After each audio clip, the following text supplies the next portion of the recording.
اللہ وہ گھر کی بھی کیا قسمت رہی ہوگی جس کے دروازے پر محمد رسول اللہ تشریف لائے، جس کے دروازے پر دستک دینے والی کائنات کی تاجدار ہو، جس کے دروازے پر مہمان بن کر آقا تشریف لائے ہو۔ ارے وہ مہمان جس کو مہمان بنانے کے لیے عرش والا اپنے پاس رات رات بلا کر مہمان بناتا ہے، وہ عرش والے کا مہمان اس یہودی کے گھر مہمان بن کر جا رہا ہے، تو اس یہودی کی کیا قسمت ہوتی ہوگی؟ ہے یہودی لیکن کتنی بڑی قسمت ہے کہ آقا دروازے پر تشریف فرمان، محمد رسول اللہ صلی اللہ علیہ وسلم۔ یہ آدمی، یہ شخص کبھی خواب میں بھی نہیں سوچا تھا کہ میرے گھر کائنات کا تاجدار آ جائے گا۔ دروازہ کھولتا ہے اور آقا اندر تشریف لاتے ہیں، دیکھتے ہیں کہ بچہ لیٹا ہوا ہے اور ابھی موت کے منہ میں جانے والا ہے، ابھی انتقال ہونے والا ہے، یعنی آخری سانسیں چل رہی ہیں، انتقال کا وقت قریب ہے، بہت شدید بیمار ہے، ابھی تھوڑی دیر میں مر جائے گا۔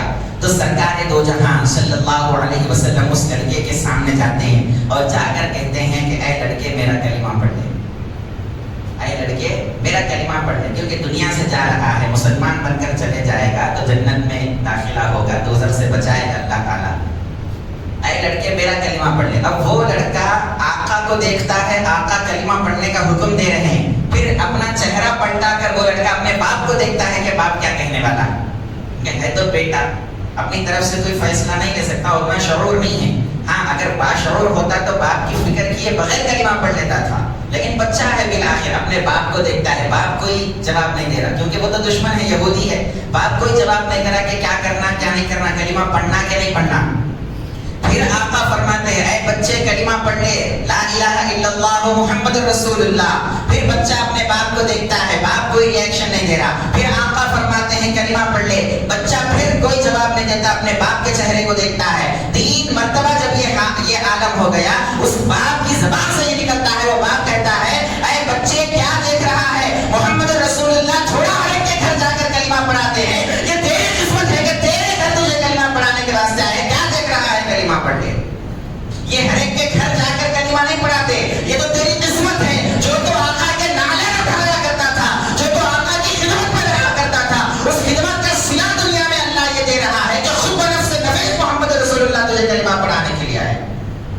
جیسے ہی باپ یہ کہتا ہے وہ بچہ کلمہ پڑھ لیتا ہے، لا الہ الا اللہ محمد رسول اللہ۔ آقا علیہ السلام گھر سے باہر نکلتے ہیں، ابھی باہر قدم رکھتے ہی ہیں ادھر بچے کا انتقال ہو جاتا ہے اور ادھر آقا کی زبان سے نکلتا ہے الحمدللہ الذی انقذہ اللہ بی من النار، اللہ کا شکر ہے کہ جس نے میرے وسیلے سے اس بچے کو جہنم سے آزاد کر دیا۔ میرے کو آقا کہہ دے کہ یہ میرا محبوب ہے، آقا کے لیے ہم کہتے ہیں کہ وہ ہمارے محبوب ہے، وہ اللہ کے محبوب ہے، وہ ساری کائنات کے محبوب ہے، لیکن اگر آقا کسی کو کہہ دے کہ یہ میرا امتی میرا محبوب ہے، یہ میرا امتی میرا پسندیدہ ہے، میں میرے اس امتی سے محبت کرتا ہوں، تو اب سوچو اس امتی کے مقام و مرتبے کا کیا عالم ہوتا ہوگا۔ اور جب قیامت کا دن آئے گا، آخرت کا عالم ہوگا، آقا کا مقام و مرتبہ کہاں ہے اور ہم غلاموں کا مقام کدھر ہے؟ کیا ہم آقا کے ساتھ رہ سکتے آخرت میں؟ بولیے۔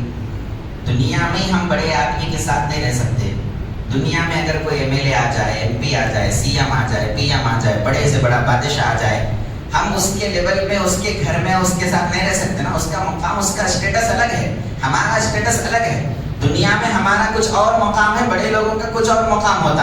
اب آقا علیہ السلام سے بڑھ کر کائنات میں کون ہے؟ کائنات خلق میں حضور سے بڑا کون ہے؟ حضور سے بڑا کوئی ہے تو حضور کا پروردگار ہے، مخلوق میں تو کوئی حضور سے بڑا نہیں۔ اب جب آخرت میں جنت میں چلے جائیں گے یا آخرت کے میدان میں رہیں گے تو حضور اپنے مقام و مرتبے کے ساتھ عالی شان مسندوں پہ فائز رہیں گے، آقا علیہ السلام بڑے مقام و مرتبے بڑے درجے میں فائز رہیں گے نا۔ جنت میں سب سے اعلیٰ درجہ اس کا نام ہے وسیلہ۔ کیا نام ہے اس کا؟ سب سے اعلیٰ درجہ، جنت کے درجات میں سب سے اعلیٰ درجے کا نام وسیلہ ہے۔ حضور فرماتے ہیں اللہ اپنے بندوں میں سے صرف ایک بندے کو اس اعلیٰ مقام پہ فائز کرنے والا ہے، میں امید رکھتا ہوں کہ میں ہی وہ بندہ رہوں گا، لہٰذا تم اذان کے بعد دعا کرو کہ اللہ تعالیٰ مجھے اس وسیلے کے مقام پر فائز کرے۔ اسی لیے ہم ہر اذان کے بعد دعا کرتے ہیں آتی سیدنا محمد الوسیلہ، اے اللہ ہمارے محبوب ہمارے آقا محمد رسول اللہ کو اس وسیلہ کے مقام پر فائز فرما جو جنت کا سب سے اعلیٰ درجہ، اس سے بڑھ کر جنت میں اور کوئی درجہ نہیں۔